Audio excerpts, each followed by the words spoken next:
Yenge kieno na bambuta pe na baya nyonso esengo mingi lelo lisuto monani apesi bino mbote na bisika nyonso bolanda biso partout dans le monde. Alors lelo tozosola na lisolo moko ya mukie na sujet moko ya mukie oyo ezali pe important makasi parce que ebele ya bato vraiment bayebi yango te bazali na kati ya ignorance. Lelo toye po to présenter bino moi éclairage par rapport na yango afin que bolongwa na kati ya ignorance pe bomi batela boye pe bo batela bongo mabota na bino. Na yamboto annoncer bino sujet na biso ya lelo na singi na yo vérifier soki nanu o s'abonner na chaîne na yo préférée TV. En tout cas, abonnez-vous massivement, partagez la vidéo, botika ba commentaire, ba question, ba suggestion na bino, ça sera une très bonne chose. En tout cas, partagez partout afin que bandeko nyonso bazala informé. Na elobe les ali abino ndeko Matondo Mudipongi Nathan. Alors, lelo tozolobela sur l'argent ramassé en cours de route ou le rachat. Sujet na biso lelo na lobi ezali sur l'argent ramassé en cours de route ou le rachat.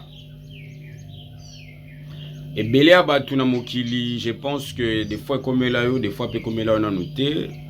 Otambo na nzela, okuta na mbongo na se, olokoti. Et belé basala yango, plusieurs personnes ba mona yango ezali chance, ndenge na yoka bato be balobi ezali chance. Ah lo na bimaki na kuta na mbongo na lokoti ezali chance. Alors, aujourd'hui, tozo memela bino une lumière par rapport à ça afin que bolongwa na kati bongo ya ignorance. Bomi batela, bongo pe bo batela, mabota na bino. Vous devez savoir, mes frères, que dans ces niveaux de bas monde, c'est-à-dire sur le plan physique, eloko ya ofele et zalakate, et puis eloko oya comme on le dit en français, lazare, et yekara na poisa na yango moko et zalakate. Pona nini? Parce que mokilio tozo vivre sikoyo, ezali dirigé na ba créature oyo bazali na plan physique oyo te, mais bazali na ba plan mususu oyo to bengi bongo na français ba plan parallèle to pe ba plan métaphysique ou ba plan spirituel. Alors nyonso ko komela mutu to ko komela nation continent, il faut oyeba ke ezali na source na yango, source oyo esali ke eloko wana sa ndenge nini ekoma. Soki ezali ya malamu, c'est que ba pesi aval, n'est-ce pas, pas ba divinité wana afin que eloko wana malamu ya. Soki ezali ya mabe, idem ba pesi aval afin que eloko wana mabe eya. Mais eloko moko te goko maka na poisa boye ndenge na yoka batebeli baka. Non, ça n'existe pas. Eloko moko goko maka na poisa boye zate. Pourquoi? Parce que tout est contrôlé, tout est géré.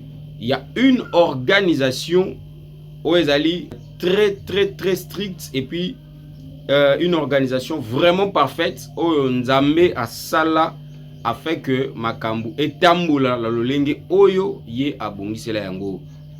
Na tango bomo na neti na pese exemple moko muke pour vous comprendre. Na Genèse balobi au commencement Dieu créa les cieux et la terre. Ezali loi, il y a ordre, il y a organisation. D'accord? Alors na kati ya organisation wana makambo ekomelaka batu to ekomelaka biso na se na mabele ezali maintenant lié na ba acte na biso, na ba parole na biso, na ba action pe na ba réaction na biso. Donc c'est-à-dire nyonso to ya kozwa par la suite ezalaka récolte ya misala o biso do sala to pe tozo sala. Je ne sais pas si je suis clair jusqu'à ce niveau. Alors, na tango yo bat bakwesaka mbongo par exemple. Soko moni munda kwesi mbongo na nzela, il faut savoir ceci, il faut noter ceci. Kokwesa oya kwesi mbongo, ezali bongo rachat ya likambu moko oyo elingaki komela yende ko wana. Je ne sais pas si je me fais comprendre. Je m'efforce d'utiliser le langage que plusieurs personnes vont comprendre na facilité. Je ne sais pas si vous comprenez nga bandeko. Donc tango yo kwesi mbongo o mamo kendaki wenze mbongo ebungi. Ah? O na tchaki mbongo na poche kwei.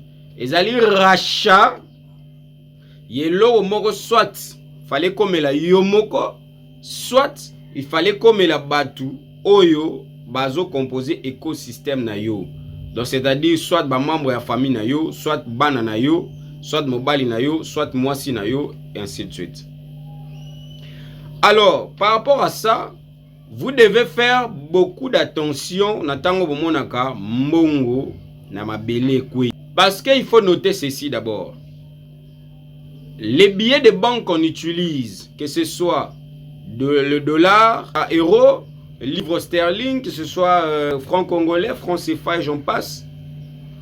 Bambong wana nyonso ezo tiré origine to source nengo na ba entité négative ou maléfique. Yango soko zimbongo olobi otala checking nengo otala taux vibratoire nengo okomona ke mbongo a vibraka na ba basse fréquence. Donc c'est-à-dire azali na énergie ou na plan physique to considéré yango comme énergie négative. Ainsi likolo ya mbongo nde bozomona batu bazobomana un peu partout. Likolo ya mbongo ba guerre ezosalama un peu partout. Likolo ya mbongo ba mabala ezokufa. Likolo ya mbongo ba amitié ezokufa. Likolo ya mbongo bateau de foi ba mesana ba kolo ensemble ba ko panzana. Pourquoi? Parce que l'énergie qui émane na mbongo, du fait que zali énergie, il y a basse astrale, cela veut dire il y a basse vibration. Si la personne a détenir mbongo, donc détenteur ya mbongo wana, ce qui est à une énergie ou est supérieure à wana afin de dominer, de dompter l'énergie qui émane na mbongo, sachez-le bien que ce dernier a recommandé esclave ya mbongo.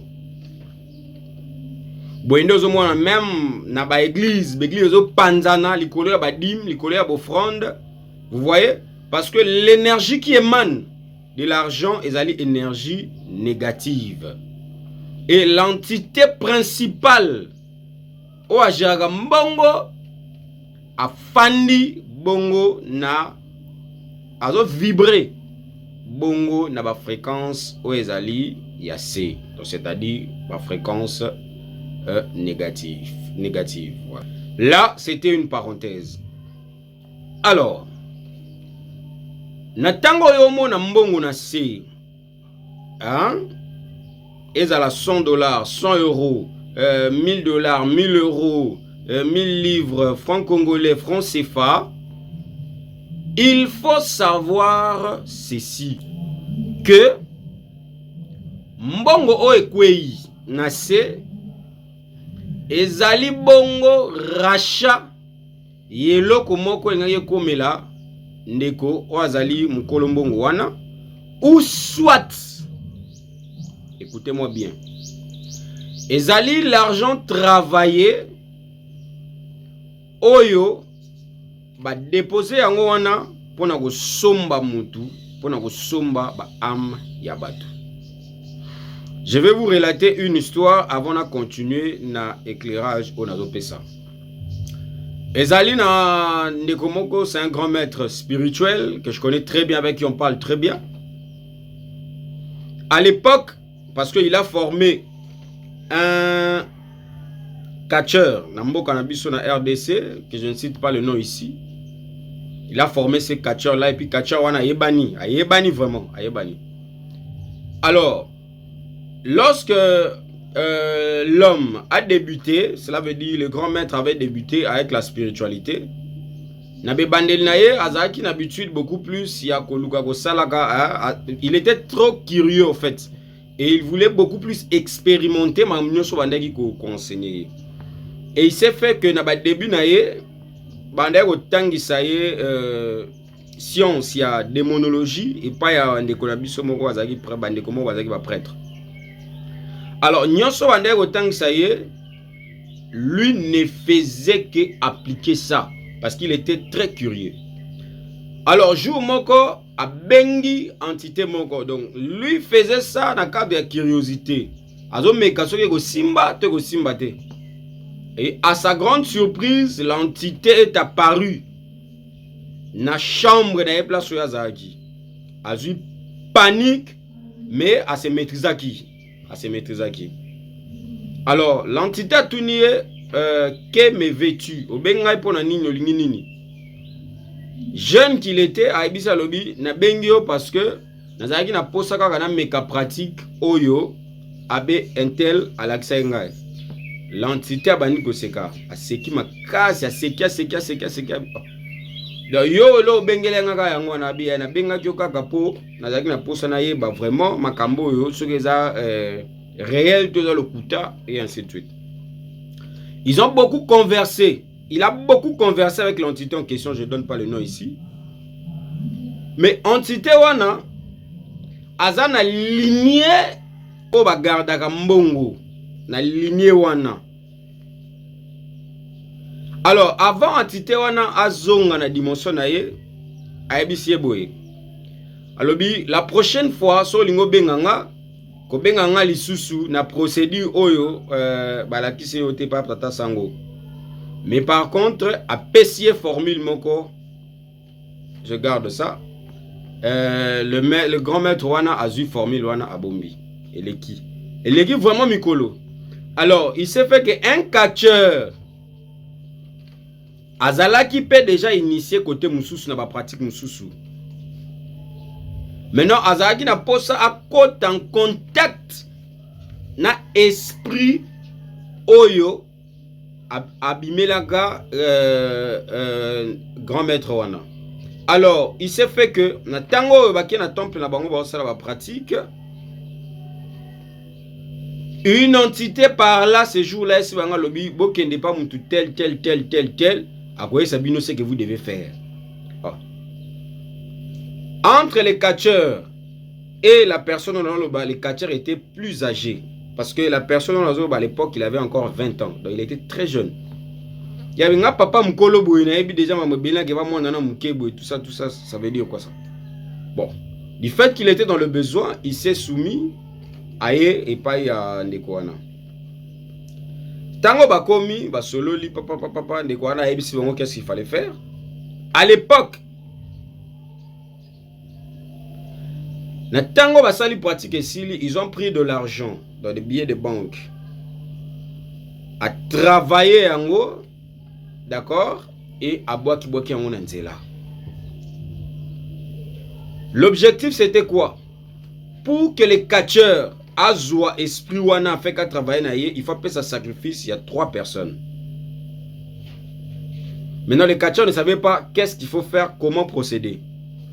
Alors ndekwana sali pratique et plusieurs bambonga ba en place belé et plusieurs personnes ont ramassé l'argent ba te belé ba lokota mais yetant akei na temple na ye maintenant a luki atala bat nyonso o ba lokota bambonga wana et a choisir 3 âmes, donc 3 âmes a zu bango affecté bango et pas ya ndekwana katia afin que Kachara a la capacité il y a retravailler dans l'entité mais aussi il y a supporter. Je n'entre pas dans les détails les plus poussés par rapport à ça. Alors, je ne sais pas si vous comprenez déjà marche au nazo entreprendre. Donc les gens au bakenda pas le rotambo wananzela pour eux ba mona ke la chance.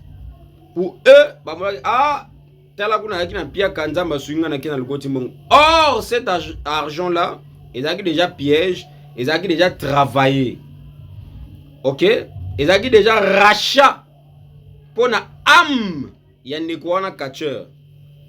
Pourquoi? Parce que si ces derniers à Salaï Marabol Swando ça a été il a compliqué pour nous.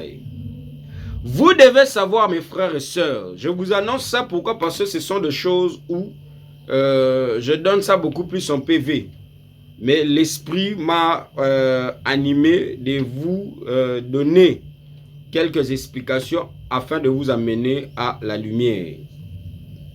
Il y a des pratiques où on fait ok mutoza malade, bozui malade na ewana, bo déplacer yango na mbongo afin que mutu nyonso oya kozwa mbongo wana asombi maladi wana.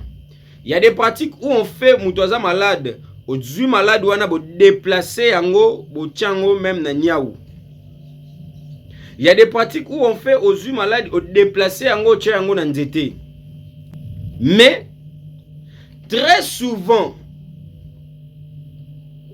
les gens mal intentionnés batiaka yango na mbongo. Et mbongo wana bakobwaka yango na nzela. Alors tango yo ki olokoti osombi problème ya ndeko wana. Ainsi yo oyeba te comprendre te vie na yo koti sakati complication, au koti famille na kati complication mais sans le savoir. Sur ce, mes frères et sœurs, vous devez faire attention, et moi, étant que maître, je vous conseille de ne plus ramasser mbongo na nzela. Nazoka ndeko moko azoba bongo ba osko ba logota mbongo ba bonga.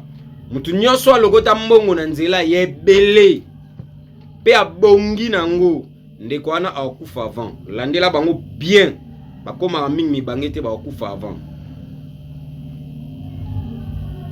Loba que, écoutez-moi bien, ezala ba entité, ba ancêtre, ya lignée na ye.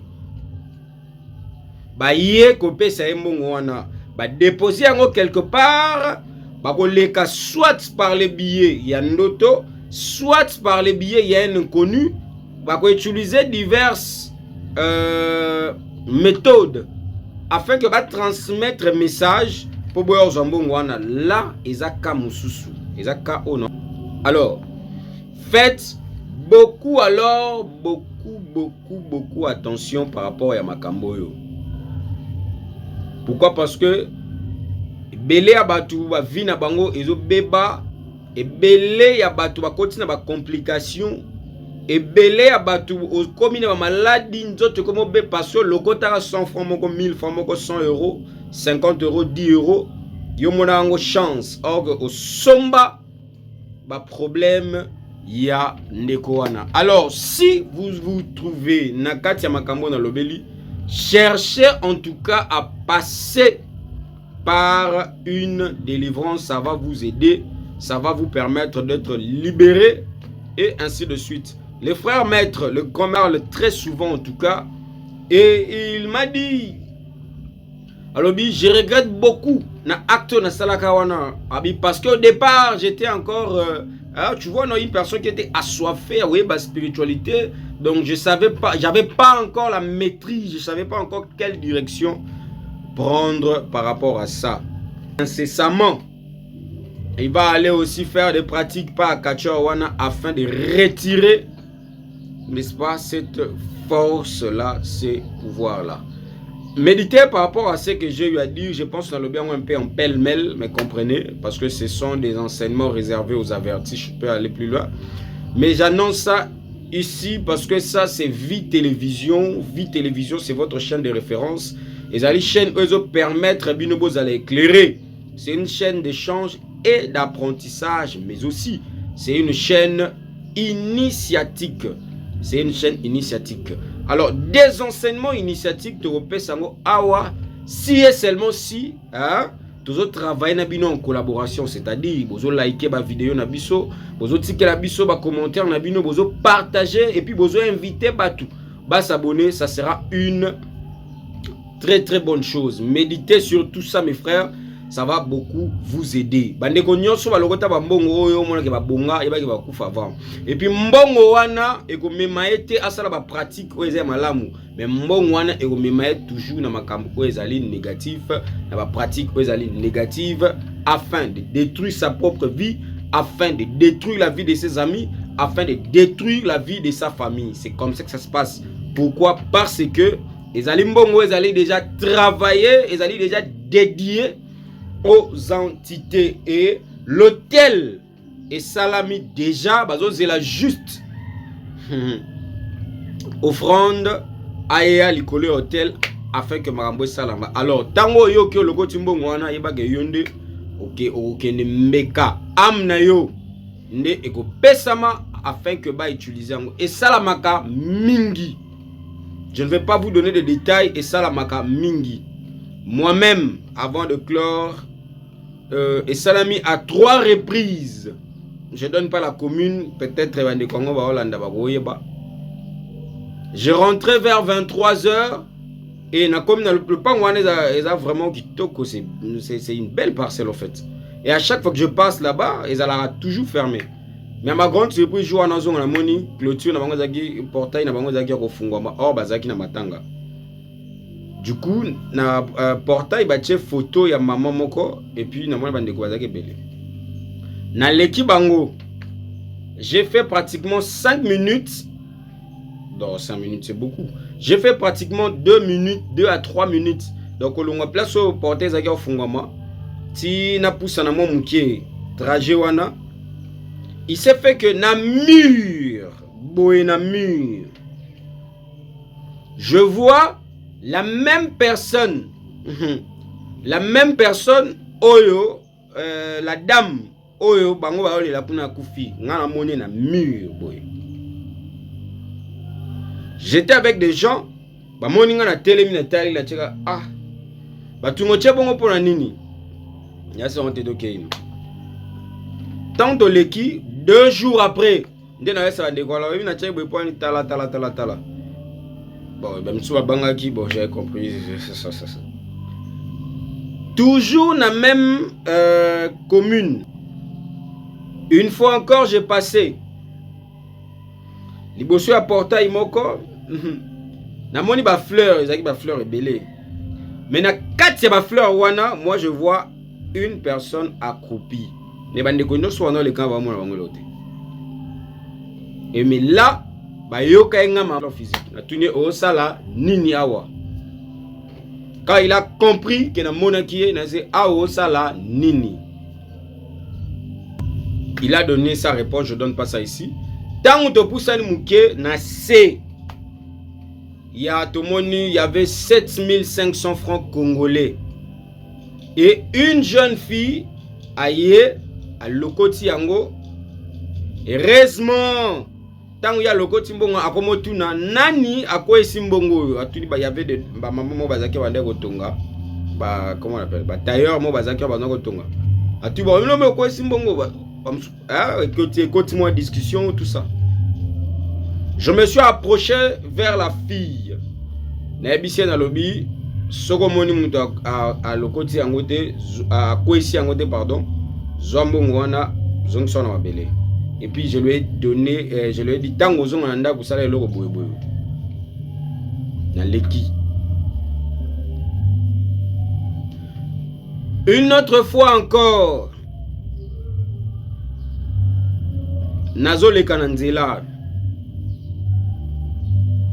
Donc j'ai compris que je ne sais pas parce que ça c'est presque même coin où sinon les gagner dans mon aventure wana.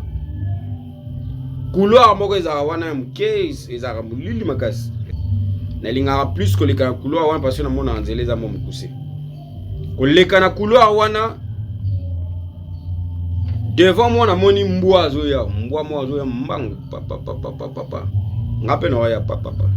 Quand j'ai avancé, na senti que mbwa ngo a téléminé ça otambola sauter. Bon. J'ai avancé, mbwa za sauter. Nga na otambola nga. Na bando ke ne bu na senti mutu zoya papa. J'ai avancé net mdoya na sinali bosote me na simalanga. Na gauche na ngai bo. J'ai avancé na tamboli mo malembe vu que je n'andorf sur le téléphone de manière à ce que y a les cas. Azeli bonamoni mutu allait quitter, j'ai dit ben moi on ne fait pas ce genre de blague avec moi. Directement j'ai prononcé, j'ai dit quelque chose afin que se manifester l'écosystème afin de voir tout ce qui se passe là-bas. Et na mur lisusu namoni être moko telemi wana na mur. Et j'ai compris. Avec lui, en tout cas, on n'avait pas parlé. Mais tant monier, j'ai compris. J'ai ri seulement doucement. Donc, pour vous dire que le monde où nous vivons est beaucoup plus miné. Alors, vous devez faire beaucoup d'attention. Hein? Beaucoup d'attention. Ça sera une bonne chose. Je vous ai toujours dit, sur quoi une chaîne Oyo, tu dois t'estimer heureuse. Je sais de quoi je suis en train de parler. Alors, ceux qui, au sein de la pratique, vous devez cesser. Moi, je vous conseille de cesser, mais aussi de chercher à passer par une délivrance. Je sais le pourquoi je suis en train de dire ça. Méditez par rapport à ça, ça sera une très très bonne chose. C'en est fini pour aujourd'hui. Si vous avez des questions, veuillez poser vos questions, vos propositions, vos suggestions. Ça sera une très bonne chose. Partagez à tout le monde, partout dans le monde. Et kozala malamu mingi. Na pesi bongo mbote na bino nyonso bolanda biso na mokili mobimba, boza tellement ebele. Bandeko Allemagne, na pesi bino mbote, bandeko ya France, ya Belgique, ya Suisse, ya États-Unis, ya Congo, ya Kananga, ya Angola, ya Mali, ya Benin, na Burkina Faso, na Égypte, Maroc, Suisse, Tunisie. Tika ete Kimia et Zaranabino. On se voit au prochain numéro. Merci.